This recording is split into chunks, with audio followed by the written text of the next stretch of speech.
Hello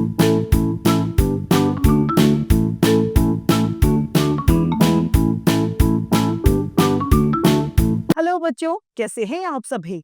मैं आशा करती हूँ आप सभी लोग स्वस्थ और प्रसन्न होंगे। आज हम हमारा पाठ अव्यय शब्द को पढ़ेंगे और समझेंगे। तो आइए इस पाठ को प्रारंभ करते हैं। यह है हमारा पाठ 14 अव्यय शब्द। जिन शब्दों के रूप में लिंग, वचन, काल आदि के कारण कोई भी परिवर्तन नहीं होता है, वे शब्द अव्यय शब्द कहलाते हैं। कोई भी बदलाव नहीं आना अव्यय शब्द कहलाता है। अ प्लस व्यय या अविकारी, अ प्लस विकार शब्द कहते हैं, जैसे कि शीघ्र, तेज, पास, बहुत, तक तथा अथवा, परंतु, वह, उफ आदि ये शब्द अविकारी शब्द हैं। इनमें किसी भी तरीके का कोई परिवर्तन नहीं आता है। अव्यय के भेद। अव्यय शब्दों को चार भागों में विभक्त यानी विभाजित किया जाता है, या फिर हम ये कह सकते हैं कि अव्ययों के चार भेद होते हैं। पहला, क्रिया विशेषण, संबंध बोधक, समुच्चय बोधक तथा विस्मया बोधक अव्यय। चार भागों में अव्ययों को बांटा गया है। पहला है हमारा क्रिया विशेषण। जिन शब्दों से क्रिया की विशेषता प्रकट होती है उन्हें क्रिया विशेषण कहते हैं। जैसे क्रिया विशेषण जो शब्द है वो दो शब्दों से मिलकर बना है, क्रिया और विशेषण। जो क्रिया की विशेषताओं को बताए वह क्रिया विशेषण है। जैसे कि घोड़ा तेज दौड़ता है, तो दौड़ना क्या है? दौड़ना घोड़े की क्रिया है। अब उसमें तेज दौड़ना तो वह क्रिया की विशेषता है, अतः ये क्रिया विशेषण का उदाहरण है। मेरा छाता यहाँ नहीं है, तुम थोड़ा थोड़ा अभ्यास करो। अभ्यास करना क्रिया है और थोड़ा थोड़ा करना यह क्रिया का विशेषता है। वह कल आएगा, आना क्रिया है और उसका कल होना यह उसकी विशेषता है। इन वाक्यों में यहाँ पर तेज, यहाँ, थोड़ा थोड़ा और कल शब्द क्रमशः दौड़ना, होना, लिखना, आना क्रिया की विशेषता को बता रहे हैं। अतः ये शब्द सभी क्या है? क्रिया विशेषण, जो क्रिया की विशेषता को हमें बता रहे हैं। दूसरा है संबंध बोधक। जो शब्द किसी संज्ञा या सर्वनाम के साथ आकर उसका संबंध वाक्य के दूसरे शब्दों से बताते हैं वे संबंध बोधक कहलाते हैं। जैसे कि रमन कक्षा के बाहर खड़ा है,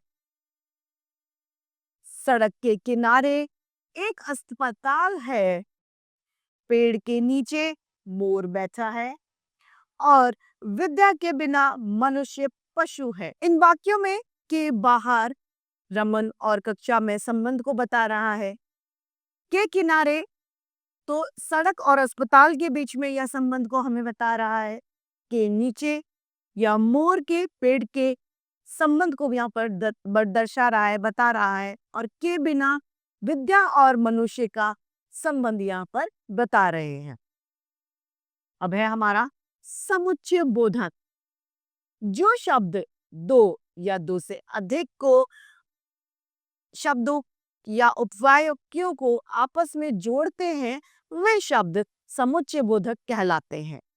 जैसे कि ईशान और नमन टेनिस खेल रहे हैं, तो ईशान और जो शब्द है ये ईशान को नमन से जोड़ने का काम कर रहा है, तो ये शब्द क्या है? समुच्चय बोधक अव्यय के उदाहरण है। राम तथा सीता ये क्या है? समुच्चय बोधक। सावधानी से चलो, वरना, वरना शब्द समुच्चय बोधक है। आप कल आएंगे या परसों, मैंने उसे पार्टी में बुलाया लेकिन वह नहीं आया, यह इसका उदाहरण है। इन वाक्यों में और, वरना या लेकिन दो शब्दों या दो वाक्यों को जोड़ रहे हैं, अतः ये क्या है? समुच्चय बोधक अव्यय है। चौथा है विस्मय बोधक अव्यय। जो शब्द किसी प्रकार के विस्मय को उत्पन्न करते हैं, जैसे हर्ष, शोक, घृणा, नफरत, ये सभी विस्मयबोधक अव्यय में आते हैं। जो शब्द मन के आनंद, शोक, क्रोध, आश्चर्य, घृणा आदि भावों को बताते हैं, उन्हें विस्मयबोधक अव्यय कहते हैं। जैसे कि आह, कितना सुहावना मौसम है। उफ, कितनी गर्मी है। अरे, आपने तो कमाल कर दिया। छी, यहाँ कितनी गंदगी है। इन सभी में आप विस्मयबोधक चिन्ह जो इस तरीके से लगाया जाता है, उसका प्रयोग किया जाता है। इन वाक्यों में आह, उफ, अरे और छी आनंद, तिरस्कार, आश्चर्य और घृणा के भावों को दर्शा रहा है। अतः ये सभी शब्द विस्मयबोधक शब्द है। तो पाठ समाप्त होता है। आइए इस पाठ को एक बार संक्षेप में दोहरा लेते हैं। जिन शब्दों के लिंग वचन कारक जिन शब्दों के लिंग वचन कारक के बदलने पर भी कोई भी उनमें रूप परिवर्तन नहीं होता, वे अव्यय शब्द कहलाते हैं। अव्यय शब्दों के 4 भेद होते हैं: क्रिया विशेषण, संबंध बोधक, समुच्चय बोधक तथा विस्मय बोधक अव्यय। तो इस तरीके से हमारा ये पाठ अव्यय समाप्त होता है। मैं आशा करती हूँ आप सभी को यह पाठ भली भांति रूप से समझ में आया होगा। आज के लिए इतना ही, फिर मिलते हैं। धन्यवाद।